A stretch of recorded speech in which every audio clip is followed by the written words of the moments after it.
Hey everyone, SweetJohnnyCage here, back with another guide for The Legend of Zelda: Link's Awakening on Nintendo Switch. This time I'm going to show you how to enter and complete the Face Shrine, which is level 6. First things first, we have a little bit of side questing to do before we can enter the dungeon. First, we're going to get the magnifying glass and complete the trading sequence. Then we need to get at least 980 rupees, so we can then purchase the bow. Then we need to get the face key, so we can enter the dungeon in the first place. And then we're going to go to the dungeon and complete it. If you have already entered the Face Shrine and you just need help getting through it, check the video description for a timestamp for when the dungeon walkthrough begins, and I'll also display it on screen here. So without further ado, let's get started. Starting from Catfish's Maw, we're going to go back down underwater and then swim our way back into Martha's Bay. And our first destination is going to be the mermaid statue that you have likely passed while swimming around Martha's Bay. That is where we're going to use the scale that the mermaid gave us in the previous part of the walkthrough, part of that trading sequence. We're going to use the scale, we're going to place it in the statue, and then the statue is going to move away and reveal a cave. So first we need to swim over to this ladder over here, or this staircase that leads into the bay, and then we need to run around these trees, and then run south, past Animal Village, past all of this, past the phone booth, past everything. And then we are going to hook shot over to this box over here. And then you can use the hook shot to stun those enemies, and then walk up to the statue, press A, and you will place the scale on the statue, revealing a staircase to the underground. So going underground, you just want to run straight up the middle here, and then pick up the magnifying glass. And this magnifying glass is used to read a book in the library that was, prior to receiving this, you couldn't read it. So you need this to read that book, and then that book will give you the directions you need to take inside the Shrine of the Windfish, which is the final dungeon. So you don't need the magnifying glass, you can just guess your way through it, but if you do the trading sequence, which is pretty easy in this game, it gives you the solution right in the game. So, what we're going to do now is we're going to head just north of Animal Village, and we are going to start the quest to get the face key. Alright, so now we're going to come over here. We're going to listen to the owl. He's going to tell us that there are 2 shrines, and we should focus on the one to the south first. This is something that confused me a great deal. Both times I played this, back a couple weeks ago when I played Link's Awakening DX, and when I started playing it now. I thought he was telling me to just go south from where I am right now, but what you actually need to do is navigate this little maze here. And believe it or not, this is like harder to navigate than I originally anticipated, because a lot of those stones just look like the immovable stones, but they're not. You can pick them up. So this is the ancient ruins. What you want to do is you want to plant a bomb next to the Armos Knights that I'm touching, and then as soon as the bomb turns red, touch the Armos Knight to make it come alive, and then by the time they actually start moving around, the bomb will explode, killing them. That's the only way to kill them, is using bombs. So it's just a really easy way to do it, and pretty low risk. So we're going to grab this Guardian Acorn, and then we're going to plant the bomb, touch the Armos Knight, the bomb explodes, the Knight dies. You'll notice that we keep picking up arrows, and this should be indicative to you that you're going to need arrows pretty soon. The game keeps trying to drop hints to let you know that you're going to need them. So just keep that in mind. You're going to need arrows. So we'll just keep trying to kill this Armos Knight. Eventually he walks into our bomb, which is very helpful. For some reason I messed up the timing, so I just stopped being good at this. But that Armos Knight walks away, and now we're in the South Shrine. So you can use arrows for this. It's actually quicker to use sword spins, and that's the only way to damage him, is either arrows or sword spins. But this is an Armos Knight, and he's going to come alive, so you want to just hold out your sword. You want to charge that up, and then equip the Rock's Feather, and then jump when he jumps, so you don't get stunned. Very similar to the giant slime boss. So just keep doing spin slashes, and you'll break away his armor, you'll break away his shield, and eventually he will die. So he can get a little close to you sometimes, and my timing was just bad on this last hit. It was perfect for the first 3 hits, just bad for this last one. And he keeps jumping over it, but 4 spin slashes will do the trick, and then he will die, and he will give you the face key. So, From here, I'm actually going to cut this part out. This is a big lore moment, so we're going to transition to the next part of the quest, and I'll let you experience this for yourself. So after you see what's in the room after the Armos Night, exit the shrine, and then use the warp song to warp to the Telltale Heights warp point. What we're going to do now is we're actually going to play a mini game called the River Raid, and this is an updated version of the Rapids mini game that it actually wasn't even a mini game. It was just like a method of transportation. Like, it wasn't really meant to be a game, I don't think. But we're going to play this in this version of the game, and there's actually quite a lot of rupees to get. I guess you could say it was a mini game in the original, but there wasn't nearly as much treasure as there is in this one. And you can also use the hook shot to grapple onto trees and branches. And as you'll see here, we just paid, and now we now have 843 rupees. So at the end of this, we're going to have, I think, almost 1,000 or just over 1,000. So it's pretty lucrative to just keep doing this over and over. You get a profit of like 60 or 70 rupees per try, very easily, by the way. And it's easily repeatable. You can easily get back to where you needed to be to restart it. So you want to have the hook shot and the Rock's Feather equipped. You see there's a heart piece for collection here. That chest has an additional 20 rupees in it, in case you want to go for that. But just keep jumping, and all these red rupees are 20 rupees. And then if you're skilled enough, you can get over there. That's a bunch more rupees. But what we're going to do is we're actually going to try to get to this area over here, because there's 60 rupees right here. This is, I missed it, but you can snake yourself in there and get more rupees. So here we're just going to keep on following the path now. I'm pretty sure we're like over 980 at this point, but the bare minimum we need is 980. That's how much it costs to buy the bow. There we go, 983. So now it's all gravy from here, and we're already at a profit of 100 rupees at this point. And then if you want to tuck in here, you can get a refill on basically every consumable you have. And we ended with 1063, so it's a profit of about 200, or profit of 120 rupees. So we got a total of 220, and we profited 120. So great job.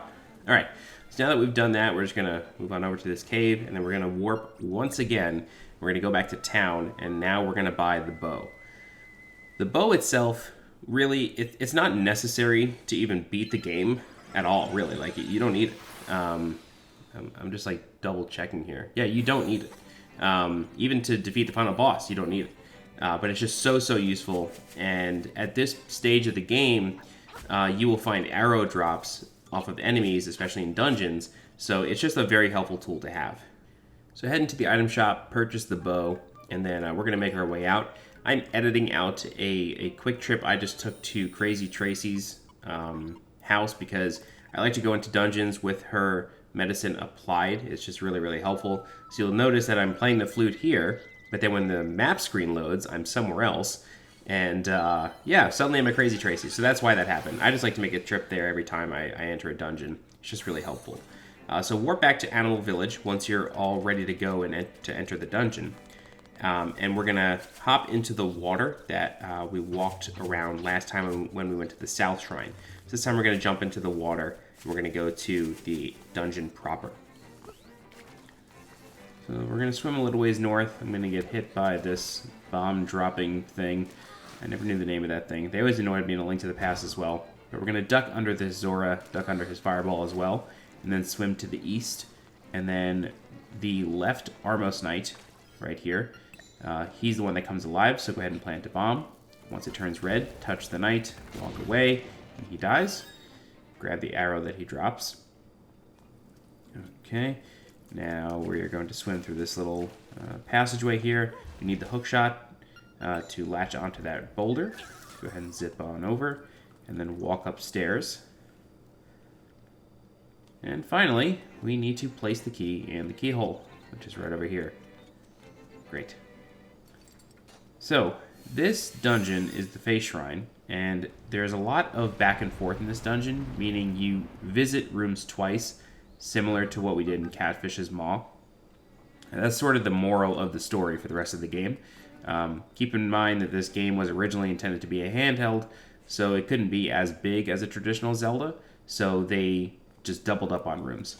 So this is the Face Shrine. We're going to head west. We're going to ignore these Wizrobes in here, but do equip your Rock's Feather so you can jump over the Sonic Booms. Killing them just opens the door, but we're going to go the other way through this passage later, so no need to kill them. Head north and then west, and then you want to drop a bomb here.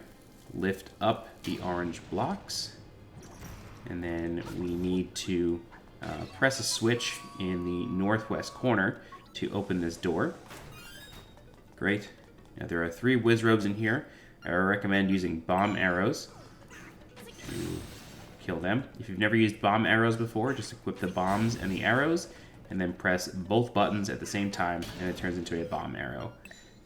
This was turned into a consumable item on its own in Breath of the Wild. I don't know why, but it's been in the game since, or it's been in the franchise since this game. And they are great, incredibly powerful. They take down sub-bosses really quick. But looting that chest gives you the dungeon map, and then we're going to head north, and then we're going to head east. And then we are going to pick up the stone beak. Now, I'm going to go on a little rant here for a second, because the next few screens are pretty self-explanatory. Just follow along. The stone beak grants you access to the owl statues, which give you hints. And one of the hints is the same exact hint that it was in the original game, where it says, enter the space where the eyes have walls. And it's a bit of a riddle that tells you that there are rooms that do not show up on the map that you need to enter by bombing walls. And these walls, in the original and in the Link's Awakening DX version, these walls did not have cracks. It seems like they reconfigured the map in this version and drew it in a different shape somehow. And so that hint no longer makes any sense for 2 reasons. 1, the walls have cracks now. They're always shown. And 2, where the eyes would be on this map, the map is in the shape of a skull or a face, where the eyes are, there are no rooms. And where you would normally need to bomb the cracks, in the original version, those rooms were where the eyes were in that skull. But because the map has been rearranged and redrawn, that hint no longer makes any sense. And I could be completely wrong, but I've stared at this map quite a lot, and I just don't think it makes any sense anymore. So, something we need to do back in this room, we need to shoot an arrow, but then move up the blue blocks as the arrow is flying, and that's because we need to be able to escape these rooms. So, now we need to go the other way. We need to make sure that the blue switches are down, and then we can proceed back through. And we're going to bomb open this wall. And then we are going to kill the 4 Zol enemies in here, these green slimes. Lighting the torches in this room doesn't do anything, but killing the 4 Zol reveals a staircase to the underground. So we're going to go down 1 level. These big orbs, you just got to avoid them. We're going to jump from ladder to ladder and make our way to the left side of this basement. Great, so walking up the ladder, this is why we need the blue switches to be down, and that's a pretty good rule of thumb. Unless you're solving a specific puzzle that requires you to, move switches around, always keep the blue switches down, or always keep the blue tiles down. That's a good rule of thumb for this dungeon. This treasure chest contains the more powerful bracelet, which allows us to lift these elephant statues, which is pretty funny, and it's nice to see that this gold gauntlet, as you could call it, if you're thinking in Ocarina of Time terms, is used more than twice. This item is used quite a lot, so it's nice to see. So what we're going to do now is completely optional. We're going to get a secret seashell, or at least I'm going to show you where it is. I'm not going to collect it because I'm going to do my collections later. But this is how you get a secret seashell that is only accessible through this dungeon. It is in the River Rapids minigame area on an island that is blocked off, and this is the only way to access it. So come back to this room. Now that you have the more powerful bracelet, you can throw this elephant statue at the door to open it. And you're going to open this chest. This has 100 rupees, and you'll notice a staircase on the northeast section of this room right here. This staircase actually leads you outside. And in this chest is a secret seashell. But again, I'm not going to open it, but just in case you're wondering how to get that, it's through this dungeon. Cool. So, now we are going to solve the chess piece puzzle. We got to toss these two knights in a specific order. So this one jumps forward a few tiles and then bounces up and to the left, and then this one is going to do the same. It's going to go up and to the right, so we want to throw it from here, in between these two tiles. There you go. All right, so now that both are on their pedestals, we can then proceed back. It may seem like this is inaccessible, but you can actually just jump right over, no problem. All right, so now that we're back in the dungeon, we can proceed to the rest. We're just going to pick up some arrows, and then we are going to flip this switch back over because we need to get over to the right. So what we need to do real quick. Oh, I made a mistake there. Okay, so what we need to do real quick is head south, and then we're going to go back to this room. We're going to pick up this elephant statue, toss it at this door, and then we're going to collect some rupees. So this section is optional, but you do want at least 300 rupees coming out of this dungeon because you need to learn a song that costs you 300 rupees, and you need that song in order to enter the next dungeon. So just keep that in mind. There's a lot of rupees in here, including 1 rupee that is worth 300. So regardless, you're going to have at least 300 rupees coming out of this place. All right, so now that we've done that little rupee run, we've gotten our secret seashell, we can proceed to the second half of the dungeon, which is on the east side. All right, so coming into here, we're just going to flip over these traps. These tiles, unlike their A Link to the Past counterparts, become active as soon as they lift off the floor. So you can kill them before they even start flying towards you, which is nice, unlike A Link to the Past, where you just have to wait until they start flying into your face to try to do anything about it. So once all the tiles are destroyed, you can go north. Then we're going to pick up an elephant statue, break open this door, and head east. And there are whiz robes in this room, so break out your bomb arrows again. You can kill 2 at a time. There's 2, and then here's the last 2. That chest on a perch, I'll show you how to get that later. I actually messed it up, so I'm going to splice in a clip that shows you how to negotiate this. But keep the blue switches down, or keep the blue tiles down. That's the moral of the story, and I didn't follow my own advice. So coming into this room, we're just going to head all the way north, and then we're going to be able to get a small key out of this chest right here. So once we have that, we now have 2 small keys in our inventory. We can go ahead and proceed south and go through a room that we couldn't before now that we have a key. All right. These little balls of electricity are quite annoying. All right, so head west, and now we can go through this door to the north that was locked before. All right, so this is another one of those walls that is bombable, but in the original there was no crack, and you had to follow the hint of proceed, go through the space where the eyes have walls. This room right here, this mini-boss, was an eye in that original map. It no longer is. All right, so this is Rover. He's a mini-boss, and he has this orb that he has, and he's going to throw it at you. When it drops, you want to pick it up, and then you want to throw it at him 4 times. And then after you hit him with it 4 times, he dies, the orb disappears, and you get a teleporter back to the beginning of the dungeon, just in case you need.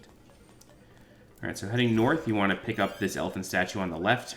If you proceed north again, you loop back 2 rooms. So you go back to the room with the cracked wall, which is weird. I don't know why that happens, but it does.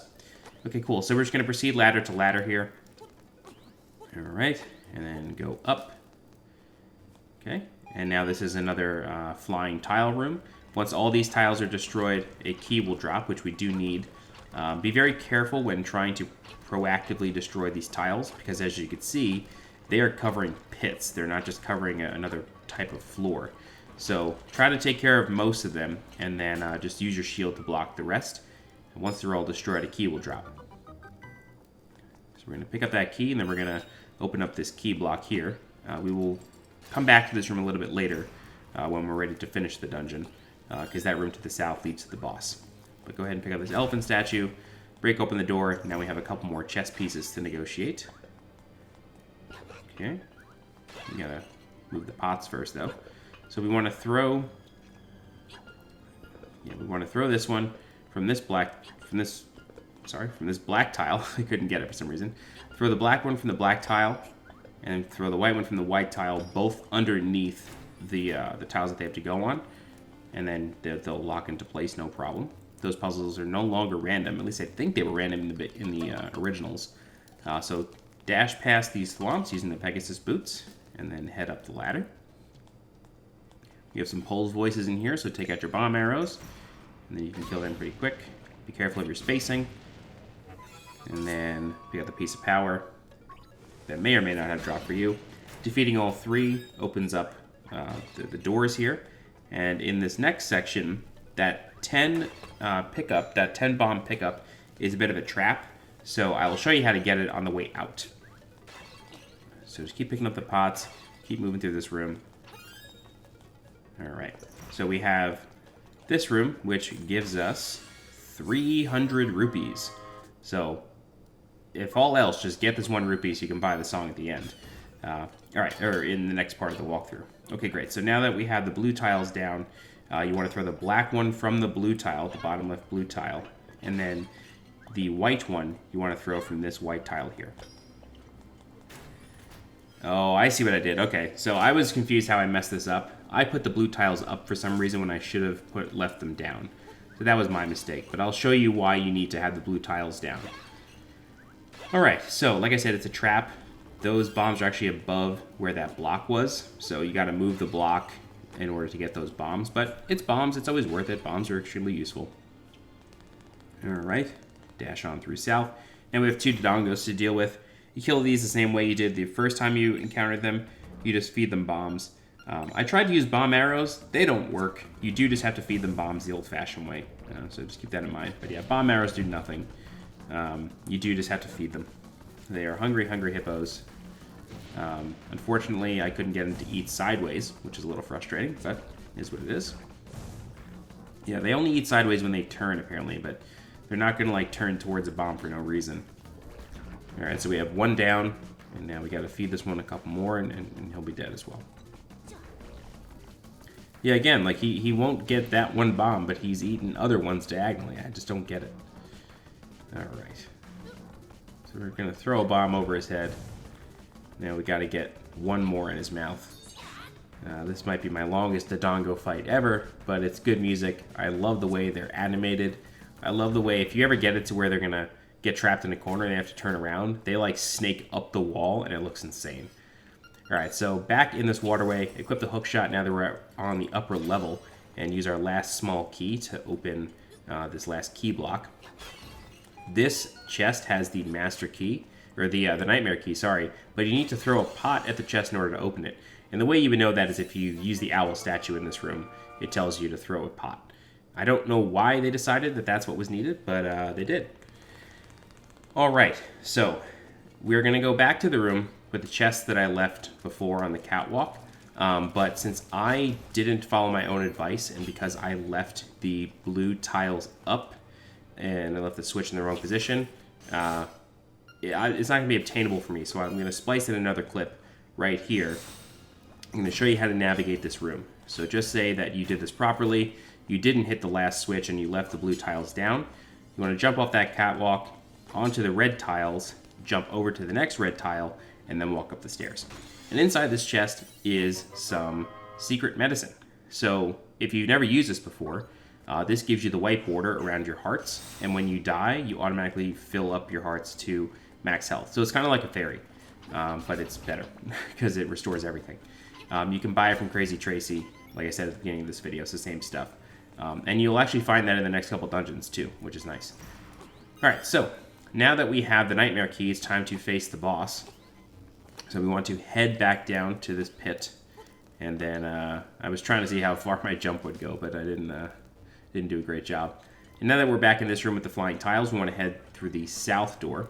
In this room, there are 4 Zols, the little slime enemies, and a orb that is a black hole or something, sucking them all in. So you either have to kill the 4 Zols or just let them fall into the pit. Once all 4 are dead or gone, the doors will open. So we have 1 Wizrobe on this platform here, along with the Beamos in the bottom right corner. So just use a bomb arrow to get rid of the Wizrobe, and that's it.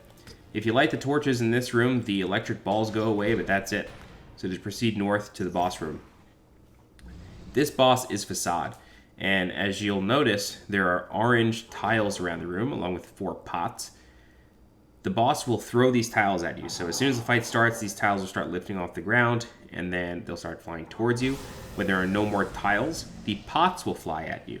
So you kind of have two choices here. You can either take it really slow and, you know, just wait everything out, and then you can wait it all out. I'm laughing because I died for the most ridiculous reason. I tried to rush, is what I'm trying to say to you. You can take it slow, let the tiles come out. The boss really isn't going to do anything to you.